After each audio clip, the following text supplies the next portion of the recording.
Hi ಎಲ್ಲರಿಗೂ ನಮಸ್ಕಾರ. Welcome back to Pallavi vlogs YouTube channel. ಎಲ್ಲರೂ ಹೇಗಿದ್ದೀರಾ? ಐ ಹೋಪ್ ಎಲ್ಲರೂ ಕೂಡ ತುಂಬಾ ಚೆನ್ನಾಗಿದ್ದೀರಾ ಅಂತ ಅಂದ್ಕೊಳ್ತೀನಿ. ನಾನು ಕೂಡ ತುಂಬಾ ಚೆನ್ನಾಗಿದ್ದೀನಿ. ವಿಡಿಯೋನ ಪೂರ್ತಿಯಾಗಿ ನೋಡಿ. ವಿಡಿಯೋ ಇಷ್ಟ ಆಯಿತು ಅಂದರೆ ಪ್ಲೀಸ್ ಒಂದು ಲೈಕ್, ಶೇರ್, ಕಾಮೆಂಟ್ ಆಗಿ ನನ್ನ ಚಾನಲ್ನ ಇನ್ನೂ ಯಾರ್ಯಾರು ಸಬ್ಸ್ಕ್ರೈಬ್ ಮಾಡ್ಕೊಂಡಿಲ್ವೋ ಸಬ್ಸ್ಕ್ರೈಬ್ ಮಾಡಿಕೊಂಡು ಪಕ್ಕದಲ್ಲಿ ಕಾಣ್ತಾ ಇರೋ ಬೆಲ್ ಐಕನ್ನ ಕ್ಲಿಕ್ ಮಾಡಿಕೊಂಡು ಈ ವಿಡಿಯೋನ ನೋಡಿ ಅಂತ ಹೇಳ್ತಾ ಇವತ್ತಿನ ವಿಡಿಯೋನ ಸ್ಟಾರ್ಟ್ ಮಾಡ್ತಿದ್ದೀನಿ.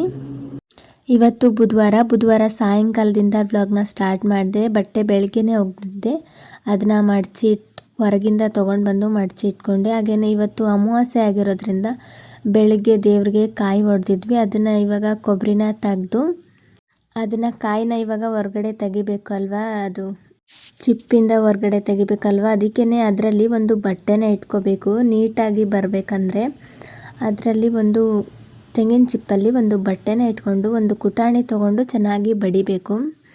ಒಂದು 2-3 ಸಲ ಚೆನ್ನಾಗಿ ಬಡಿದು ಆಮೇಲೆ ಅದು ಸಿಪ್ಪೆ ಎಲ್ಲನೂ ಬಿಟ್ಕೊತಾ ಬರುತ್ತೆ. ಆವಾಗ ಈಸಿಯಾಗಿ ತಕ್ಕೋಬೋದು. ಇವಾಗ ವಿಡಿಯೋದಲ್ಲಿ ನೋಡ್ತಿರ್ಬೋದು, ಇದೇ ರೀತಿಯೇ ತಕ್ಕೋಬೋದು. ಈಸಿಯಾಗಿ ಬರುತ್ತೆ, ಜಾಸ್ತಿ ಕಷ್ಟ ಅಂತ ಏನು ಅನಿಸಲ್ಲ. ಅಷ್ಟು ಕೊಬ್ಬರಿನೂ ಕೂಡ ಇದರಲ್ಲಿ ತೆಗ್ದು ಇಟ್ಕೊಂಡೆ. ಹಾಗೆ ಸ್ವಲ್ಪ ಎರ್ಜೋದಿರುತ್ತೆ ಅಲ್ವ, ಅದರಿಂದನೂ ಕೂಡ ಅದು ಸ್ವಲ್ಪ ಹೆಲ್ಪ್ ತೊಗೊಂಡು ಎಲ್ಲ ಕೊಬ್ಬರಿನೂ ಕೂಡ ಆಚೆ ತೆಗೆದು ಒಂದು ಜಿಪ್ಲಾಕ್ ಕವರ್ಗೆ ಹಾಕ್ಕೊಳ್ತಾ ಇದ್ದೀನಿ. ಫ್ರೀಝರಲ್ಲಿ ಸ್ಟೋರ್ ಮಾಡ್ಕೋಬೇಕು ಅಲ್ವಾ, ಅದಕ್ಕೇ ಒಂದು ಬಾಕ್ಸಲ್ಲಿ ಕೂಡ ಹಾಕಿಡ್ಬೋದು. ನಾನು ಜಿಪ್ಲಾಕ್ ಕವರ್ಗೆ ಹಾಕ್ಕೊಂಡು ಫ್ರೀಝರಲ್ಲಿ ಸ್ಟೋರ್ ಮಾಡಿಕೊಂಡೆ. ತುಂಬ ದಿನ ಬಾಳಿಕೆ ಬರುತ್ತೆ. ಕೊಬ್ಬರಿ ಒಂದು ವಾರದ ತನಕ ಫ್ರೆಶ್ ಆಗಿಯೇ ಇರುತ್ತೆ, ಚೆನ್ನಾಗಿ ಯೂಸ್ ಮಾಡ್ಕೋಬೋದು. ನೀವು ಕೂಡ ಈ ಟಿಪ್ನ ಒಂದ್ಸಲ ಫಾಲೋ ಮಾಡಿ. ಹಾಗೆಯೇ ಇದು ತೆಂಗಿನ ಚಿಪ್ದೇನು ಕಸ ಏನೋ ಇರುತ್ತೆ ಅಲ್ವ, ಅದನ್ನು ಕೂಡ ಇವಾಗ ಮರಕ್ಕೆ ಬಳ್ಕೊಂಡು, ಹಾಗೆ ಮನೆ ಕಸ, ಅಂಗಳ ಕಸ ಮತ್ತು ಬಾಗಿಲಿಗೆ ನೀರನ್ನು ಹಾಕಿ ದೀಪ ಎಲ್ಲನೂ ಕೂಡ ಹಚ್ಕೊಂಡೆ. ಇನ್ನು ಸ್ವಲ್ಪ ಹರ್ಬಲ್ ಟೀ ಮಾಡ್ಕೊಳ್ಳೋಣ ಅಂದ್ಕೊಂಡು ಮೆಂತ್ಯ, ಜೀರಿಗೆ, ಅಜ್ವೈನ್ ಮತ್ತು ಚಕ್ಕೆ, ಲವಂಗ, ಪುದೀನ, ಸೋಪು ಎಲ್ಲನೂ ಕೂಡ ಹಾಕ್ಕೊಂಡು ಚೆನ್ನಾಗಿ ಕುದಿಸ್ಕೊಂಡು ಹರ್ಬಲ್ ಟೀನೂ ಕೂಡ ಮಾಡಿಕೊಂಡು ಕುಡಿದೆ. ಇನ್ನು ಇವಾಗ ನೈಟ್ ಡಿನ್ನರ್ನ ರೆಡಿ ಮಾಡೋಣ ಅಂದ್ಕೊಂಡು ರೆಡಿ ಮಾಡ್ಕೊತಿದ್ದೀನಿ. ನನ್ನ ಹಸ್ಬೆಂಡು ಟೊಮೆಟೊ ಬಾತ್ ಮಾಡಿ ಸೋಯಾ ಚಂಕ್ಸ್ ಕಬಾಬ್ ಮಾಡು ಅಂತ ಹೇಳಿದರು. ಅದಕ್ಕೇ ಮೊದಲಿಗೆ ಟೊಮೆಟೊ ಬಾತ್ನ ಮಾಡ್ಕೊಳ್ಳೋದಕ್ಕೆ ರೆಡಿ ಮಾಡಿಕೊಂಡೆ. ಈರುಳ್ಳಿ ಬೇಕು ಅಲ್ವಾ ಟೊಮೆಟೊ ಬಾತ್ಗೆ, ಅದಕ್ಕೇ ಈರುಳ್ಳಿ ಸಿಪ್ಪೆ ಎಲ್ಲನೂ ಕೂಡ ತೆಗೆದು ಈರುಳ್ಳಿನೂ ಕೂಡ ಇವಾಗ ಕಟ್ ಮಾಡ್ಕೊತಿದ್ದೀನಿ. ತುಂಬಾ ಸಿಂಪಲ್ಲಾಗಿ ಮಾಡ್ಕೋಬೋದು. ಯಾವ ರೀತಿ ಅಂತ ಇವಾಗ ಶೇರ್ ಮಾಡ್ತೀನಿ. ಹಾಗೆ ಈರುಳ್ಳಿನ ಕಟ್ ಮಾಡಿಕೊಂಡು ಸೈಡಲ್ಲಿ ಎತ್ತಿಟ್ಕೊಂಡು, ಹಾಗೆ ಟೊಮೆಟೊನೂ ಕೂಡ ಬೇಕು ಅಲ್ವಾ ಟೊಮೆಟೊ ಬಾತ್ಗೆ, ಅದಕ್ಕೇ ಒಂದು 3 ದೊಡ್ಡ ಟೊಮೆಟೊನ ತೊಗೊಂಡು ಅದನ್ನು ಕೂಡ ಕಟ್ ಮಾಡಿಕೊಂಡೆ. ಒಂದು ಚಿಕ್ಕ ಮಿಕ್ಸಿ ಜಾರ ತೊಗೊಂಡಿದ್ದೀನಿ, ಅದಕ್ಕೆ ಸ್ವಲ್ಪ ಹಸಿ ಕೊಬ್ಬರಿನ ಹಾಕ್ಕೊತಿದ್ದೀನಿ. ಹಾಗೆ ಶುಂಠಿ ಬೆಳ್ಳುಳ್ಳಿ ಹಾಕ್ಕೊತಿದ್ದೀನಿ. ಶುಂಠಿ ಬೆಳ್ಳುಳ್ಳಿ ಪೇಸ್ಟ್ ಇದ್ದರೆ ಅದು ಕೂಡ ಹಾಕೋಬೋದು. ಸ್ವಲ್ಪ ಟೊಮೆಟೊ, ಸ್ವಲ್ಪ ಈರುಳ್ಳಿ, ಹಾಗೆ ಸ್ವಲ್ಪ ಕೊತ್ತಂಬರಿ ಸೊಪ್ಪು, ಸ್ವಲ್ಪ ಪುದೀನ ಸೊಪ್ಪನ್ನ ಹಾಕ್ಕೊಂಡು ಮಿಕ್ಸಿ ಲಿಡ್ನ ಕ್ಲೋಸ್ ಮಾಡಿ ಇದನ್ನು ಚೆನ್ನಾಗಿ ಫೈನ್ ಪೇಸ್ಟ್ ಆಗೋ ರೀತಿ ರುಬ್ಕೊಂಡಿದ್ದೀನಿ. ಇದಕ್ಕೆ ಚಕ್ಕೆ ಲವಂಗ ಏನೂ ಹಾಕ್ಕೊಂಡಿಲ್ಲ. ಆಮೇಲೆ ಒಗ್ಗರಣೆಗೆ ಹಾಕ್ಕೊಂಡ್ರೆ ಆಯಿತು ಅಂತ ಸುಮ್ಮನೆ ಪ್ಲೇನಾಗಿ ಈ ರೀತಿ ಒಂದು ಪೇಸ್ಟ್ ಮಾಡಿ ಇಟ್ಕೊಂಡಿದ್ದೀನಿ. ಇವಾಗ ಗ್ಯಾಸ್ ಮೇಲೆ ಒಂದು ಕುಕ್ಕರ್ನ ಇಟ್ಕೊಂಡಿದ್ದೀನಿ. ಕುಕ್ಕರ್ಗೆ 1 ಟೇಬಲ್ ಸ್ಪೂನ್ ತುಪ್ಪ ಹಾಕ್ಕೊಂಡಿದ್ದೀನಿ. ಹಾಗೆ ಸ್ವಲ್ಪ ಎಣ್ಣೆ ಹಾಕ್ಕೊಂಡಿದ್ದೀನಿ. ಇದಕ್ಕೇ ಹೋಲ್ ಸ್ಪೈಸಸ್ ಹಾಕ್ಕೊಂಡಿದ್ದೀನಿ. ಕಸೂರಿ ಮೇಥಿ, ಸೋಪು, ಏಲಕ್ಕಿ, ಚಕ್ಕೆ, ಲವಂಗ, ಜೀರಿಗೆ ಮತ್ತು ಕಸೂರಿ ಮೇಥಿ, ಪಲಾವ್ ಎಲೆ ಇಷ್ಟನ್ನು ಕೂಡ ಹಾಕ್ಕೊಂಡಿದ್ದೀನಿ. ಹಾಗೆ ಕಟ್ ಮಾಡಿ ಇಟ್ಕೊಂಡಿರೋ ಉದ್ದುದಕ್ಕೆ ಏನು ಕಟ್ ಮಾಡಿ ಇಟ್ಕೊಂಡಿರ್ತೀವಲ್ವ ಆ ಈರುಳ್ಳಿ ಹಾಕ್ಕೊಂಡು ಇದನ್ನು ಚೆನ್ನಾಗಿ ಫ್ರೈ ಮಾಡ್ಕೋಬೇಕು. ಈರುಳ್ಳಿ ಎಲ್ಲನೂ ಕೂಡ ಚೆನ್ನಾಗಿ ಫ್ರೈ ಆದಮೇಲೆ ಕಟ್ ಮಾಡಿ ಇಟ್ಕೊಂಡಿರೋ ಟೊಮೆಟೊ ಹಾಕ್ಕೊತಿದ್ದೀನಿ. ಹಾಗೆ ಬಟಾಣಿನ ಬೆಳಿಗ್ಗೆನೇ ನೆನೆಸಿಟ್ಕೊಂಡಿದ್ದೆ, ಆ ಬಟಾಣಿನ ಹಾಕ್ಕೊಂಡಿದ್ದೀನಿ. ಗ್ರೀನ್ ಕಲರ್ ಬಟಾಣಿ ಇರಲಿಲ್ಲ, ಯೆಲ್ಲೋ ಕಲರ್ ಬಟಾಣಿ ಇತ್ತು, ಅದನ್ನೇ ಹಾಕ್ಕೊಂಡಿದ್ದೀನಿ. ಬಟಾಣಿ ಹಾಕ್ಕೊಂಡು 1-2 ನಿಮಿಷ ಚೆನ್ನಾಗಿ ಫ್ರೈ ಮಾಡಿಕೊಂಡು ಮೊದಲಿಗೆ ಏನು ನಾವು ರೆಡಿ ಮಾಡಿ ಇಟ್ಕೊಂಡಿರ್ತೀವಿ ಆ ಪೇಸ್ಟ್ನ ಇದಕ್ಕೆ ಹಾಕ್ಕೊತಿದ್ದೀನಿ. ಸ್ವಲ್ಪ ಗರಂ ಮಸಾಲ, ಹಾಗೆಯೇ ಸ್ವಲ್ಪ ಬಿರಿಯಾನಿ ಮಸಾಲಾನ ಹಾಕ್ಕೊತಿದ್ದೀನಿ.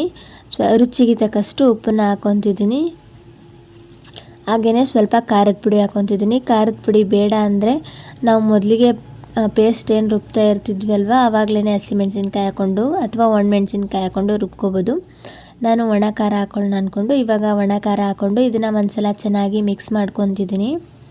ಚೆನ್ನಾಗಿ ಮಿಕ್ಸ್ ಮಾಡಿಕೊಂಡು ಇದು ಸೈಡಲ್ಲಿ ಸ್ವಲ್ಪ ಎಣ್ಣೆ ಬಿಟ್ಕೊಂಡು ಬರಬೇಕು, ಅಲ್ಲಿ ತನಕ ಇದನ್ನು ಚೆನ್ನಾಗಿ ಕುದಿಸ್ಕೊಳ್ಳಿಕ್ಕೆ ಬಿಟ್ಟಿದ್ದೆ. ಇವಾಗ ಸೈಡಲ್ಲಿ ಎಣ್ಣೆ ಕೂಡ ಚೆನ್ನಾಗಿ ಬಿಟ್ಕೊಂಡಿದೆ. ಇವಾಗ ಇನ್ನೂ ಒಂದು ಸಲ ಇದನ್ನು ಚೆನ್ನಾಗಿ ಮಿಕ್ಸ್ ಮಾಡಿಕೊಂಡು 1 ಗ್ಲಾಸ್ ಅಕ್ಕಿಗೆ 2 ಗ್ಲಾಸ್ ನೀರು ಹಾಕ್ಕೋಬೇಕು. ನಾನು 1 ಗ್ಲಾಸ್ ಅಕ್ಕಿನ ತೊಗೊಂಡಿದ್ದೀನಿ, ಅದಕ್ಕೇ 2 ಗ್ಲಾಸ್ ನೀರನ್ನ ಹಾಕ್ಕೊಂಡು ಇನ್ನೂ ಒಂದು ಸಲ ಚೆನ್ನಾಗಿ ಮಿಕ್ಸ್ ಮಾಡಿಕೊಂಡು ಇದನ್ನು ಉಪ್ಪು ಆಗಿದೆಯೋ ಇಲ್ವೋ ಅಂತ ಇನ್ನೊಂದು ಸಲ ಚೆಕ್ ಮಾಡಿಕೊಂಡು ನೀರನ್ನು ಕುದಿಲಿಕ್ಕೆ ಬಿಡ್ತಾ ಇದ್ದೀನಿ. ಇವಾಗ ನೀರು ಕೂಡ ಚೆನ್ನಾಗಿ ಕುದಿ ಬರ್ತಾ ಇದೆ. ಇವಾಗ ಅಕ್ಕಿನ ತೊಳೆದು ಹಾಕ್ಕೊತಿದ್ದೀನಿ. ಮೊದಲಿಗೆ ತೊಳೆದು ಇಟ್ಕೊಂಡಿದ್ದೆ, ಏನೂ ನೆನೆಸಿಲ್ಲ. ಹಂಗೆ ತೊಳೆದು ಅಕ್ಕಿನ ಎಲ್ಲನೂ ಕೂಡ ಹಾಕ್ಕೊಂಡೆ. ಅಕ್ಕಿನ ಹಾಕ್ಕೊಂಡು ಇದನ್ನು ಇನ್ನೂ ಒಂದು ಸಲ ಚೆನ್ನಾಗಿ ಮಿಕ್ಸ್ ಮಾಡಿಕೊಂಡು ಕುಕ್ಕರ್ ಲಿಡ್ನ ಕ್ಲೋಸ್ ಮಾಡಿ 2 ವಿಸಿಲ್ ಕುಕ್ಕರ್ನ ಕೂಗಿಸ್ಕೋಬೇಕು. ಲೋ ಫ್ಲೇಮಲ್ಲಿ 2 ವಿಸಿಲ್ ಕುಕ್ಕರ್ನ ಕೂಗಿಸ್ಕೊಂಡ್ರೆ ಸಾಕು. ಟೊಮೆಟೊ ಬಾತ್ ರೆಡಿ ಆಗಿರುತ್ತೆ. ಹಾಗೆಯೇ ಸೈಡಲ್ಲಿ ನೀರನ್ನ ಕಾಯಲಿಕ್ಕೆ ಇಟ್ಕೊಂಡಿದ್ದೀನಿ. ಸೋಯಾ ಚಂಕ್ಸ್ ಕಬಾಬ್ ಮಾಡೋಣ ಅಂದ್ಕೊಂಡು ಸೋಯಾ ಚಂಕ್ಸ್ನ ನೆನೆ ಹಾಕೋಬೇಕು ಅಲ್ವಾ, ಅದಕ್ಕೇ ನೀರನ್ನ ಕಾಯಲಿಕ್ಕೆ ಇಟ್ಕೊಂಡೆ. ನೀರು ಇವಾಗ ಕುದೀತಾ ಇದೆ. ಗ್ಯಾಸ್ ಫ್ಲೇಮ್ನ ಆಫ್ ಮಾಡಿಕೊಂಡು 1 ಬೌಲ್ ಸೋಯಾ ಚಂಕ್ಸ್ನ ತೊಗೊಂಡಿದ್ದೀನಿ. ಆ ಸೋಯಾ ಚಂಕ್ಸ್ನ ಇದಕ್ಕೆ ಹಾಕ್ಕೊಂಡು ಗ್ಯಾಸ್ ಫ್ಲೇಮ್ನ ಆಫ್ ಮಾಡಿಕೊಂಡು ಇದನ್ನು ಚೆನ್ನಾಗಿ ಮಿಕ್ಸ್ ಮಾಡ್ಕೊಂಡಿದ್ದೀನಿ. ಚೆನ್ನಾಗಿ ಮಿಕ್ಸ್ ಮಾಡಿಕೊಂಡು ಆಮೇಲೆ ನೀರನ್ನ ಎಲ್ಲನೂ ಕೂಡ ಶೋಧಿಸಿ ಇದನ್ನು ಚೆನ್ನಾಗಿ ಹಿಂಡಿ ಒಂದು ಪ್ಲೇಟ್ಗೆ ಹಾಕಿ ಸೈಡಲ್ಲಿ ಎತ್ತಿ ಇಟ್ಕೊಂಡಿದ್ದೀನಿ. ಇವಾಗ ಒಂದು ಮಿಕ್ಸಿಂಗ್ ಬೌಲ್ನ ತೊಗೊಂಡಿದ್ದೀನಿ. ಅದಕ್ಕೇ ಅರ್ಧ ಬಟ್ಲು ಕಾರ್ನ್ಫ್ಲವರ್, ಅರ್ಧ ಬಟ್ಲು ಮೈದಾ ಹಿಟ್ಟು. ನಾನು ಯಾವ ಬಟ್ಲದಲ್ಲಿ ತೋರಿಸ್ತಾ ಇದ್ದೀನಿ ಅದೇ ಚಿಕ್ಕ ಬಟ್ಲದಲ್ಲಿ ಹಾಕ್ಕೊಂಡಿದ್ದೀನಿ. ಹಾಗೆಯೇ ಸ್ವಲ್ಪ ಖಾರದ ಪುಡಿ ಮತ್ತು ಸ್ವಲ್ಪ ಗರಂ ಮಸಾಲ ಮತ್ತು ಸ್ವಲ್ಪ ಬಿರಿಯಾನಿ ಪೌಡರ್ನ ಹಾಕ್ಕೊಂಡಿದ್ದೀನಿ. ಕಬಾಬ್ ಪೌಡರ್ ಏನು ಯೂಸ್ ಮಾಡ್ತಾ ಇಲ್ಲ ಅದಕ್ಕೇ. ಹಾಗೆ 1 ಟೇಬಲ್ ಸ್ಪೂನ್ ಶುಂಠಿ ಬೆಳ್ಳುಳ್ಳಿ ಪೇಸ್ಟ್, ಹಾಗೆ ರುಚಿಗೆ ತಕ್ಕಷ್ಟು ಉಪ್ಪು, ಇಷ್ಟೆಲ್ಲನೂ ಕೂಡ ಹಾಕ್ಕೊಂಡು ಇದನ್ನ ಒಂದ್ಸಲ ಹಾಗೆಯೇ ನೀರು ಹಾಕ್ದೇನೆ ಇದನ್ನು ಚೆನ್ನಾಗಿ ಮಿಕ್ಸ್ ಮಾಡ್ಕೋಬೇಕು. ಎಲ್ಲನೂ ಕೂಡ ಹೊಂದ್ಕೊಳ್ಳೋ ಥರ. ಇವಾಗ ಒಂದ್ಸಲ ಚೆನ್ನಾಗಿ ಇದನ್ನು ಮಿಕ್ಸ್ ಮಾಡ್ಕೊಂಡಿದ್ದೀನಿ. ಆಮೇಲೆ ಸ್ವಲ್ಪ ನೀರನ್ನು ಹಾಕ್ಕೊಂಡು ಕಲಿಸ್ಕೊತಿದ್ದೀನಿ. ಒಟ್ಟಿಗೆ ನೀರು ಹಾಕ್ಕೊಂಡ್ರೆ ಕನ್ಸಿಸ್ಟೆನ್ಸಿ ಗೊತ್ತಾಗಲ್ಲ, ಅದಕ್ಕೇ ಸ್ವಲ್ಪನೇ ನೀರು ಹಾಕ್ಕೊಂಡು ಒಂದ್ಸಲ ಕಲಿಸ್ಕೊಂಡೆ. ಆಮೇಲೆ ಇನ್ನೊಂದು ಸ್ವಲ್ಪ ನೀರನ್ನ ಹಾಕ್ಕೊಂಡು ಇವಾಗ ಯಾವ ರೀತಿ ವಿಡಿಯೋದಲ್ಲಿ ನೋಡ್ತಾ ಇದ್ದೀರಲ್ವ ಅದೇ ರೀತಿಯೇ ಕಲಿಸಿದ್ದೀನಿ. ಇವಾಗ ಮೊದಲಿಗೆ ಸೋಯಾ ಚಂಕ್ಸ್ನ ನೀರಲ್ಲೂ ಕೂಡ ಹಿಂಡ್ಕೊಂಡಿದ್ದೆ, ನೋಡ್ತಿರ್ಬೋದು. ಸ್ವಲ್ಪನೂ ಕೂಡ ನೀರಿಲ್ಲ ಈ ಸೋಯಾ ಚಂಕ್ಸಲ್ಲಿ. ಚೆನ್ನಾಗಿ ಹಿಂಡ್ಕೊಂಡು ಹಾಕ್ಕೊತಿದ್ದೀನಿ. ಇವಾಗ ಏನು ಮಿಕ್ಸ್ ಮಾಡ್ಕೊಂಡಿರ್ತೀವಲ್ವ ಅದಕ್ಕೇ ಇದನ್ನು ಹಾಕ್ಕೊಂಡು ಇನ್ನೂ ಒಂದು ಸಲ ಇದನ್ನು ಚೆನ್ನಾಗಿ ಕಲಿಸ್ಕೋಬೇಕು. ಸೋಯಾ ಚಂಕ್ಸ್ಗೆ ಈ ಮಸಾಲೆ ಎಲ್ಲನೂ ಕೂಡ ಹಿಡಿಬೇಕು, ಅಲ್ಲಿ ತನಕ ಇದನ್ನು ಚೆನ್ನಾಗಿ ಮಿಕ್ಸ್ ಮಾಡಿಕೊಂಡೆ. ಇವಾಗ ಇದನ್ನೆಲ್ಲನೂ ಕೂಡ ಮಿಕ್ಸ್ ಮಾಡಿಕೊಂಡು ಎಣ್ಣೆನೂ ಕೂಡ ಕಾಯಲಿಕ್ಕೆ ಇಟ್ಕೊಂಡಿದ್ದೆ ಸೈಡ್ಗೆ. ಇವಾಗ ಎಣ್ಣೆ ಕೂಡ ಚೆನ್ನಾಗಿ ಕಾದಿದೆ, ಅದಕ್ಕೇ ಒಂದೊಂದಾಗಿ ಈ ರೀತಿ ಹಾಕ್ಕೊತಿದ್ದೀನಿ. ನಾರ್ಮಲಾಗಿ ನಾವು ಈರುಳ್ಳಿ ಪಕೋಡ ಮಾಡಿದಾಗ ಯಾವ ರೀತಿ ಎಣ್ಣೆಗೆ ಹಾಕ್ಕೊತೀವೋ ಅದೇ ರೀತಿಯೇ ಇದಕ್ಕೆ ಹಾಕ್ಕೊತಿದ್ದೀನಿ. ಅಷ್ಟೂ ಕೂಡ ಹಾಕ್ಕೊಂಡಿಲ್ಲ, ಸ್ವಲ್ಪನೇ ಹಾಕ್ಕೊಂಡು ಫ್ರೈ ಮಾಡ್ಕೊಳ್ಳೋಣ ಅಂದ್ಕೊಂಡು ಮೊದಲಿಗೆ ಸ್ವಲ್ಪ ಹಾಕ್ಕೊಂಡೆ.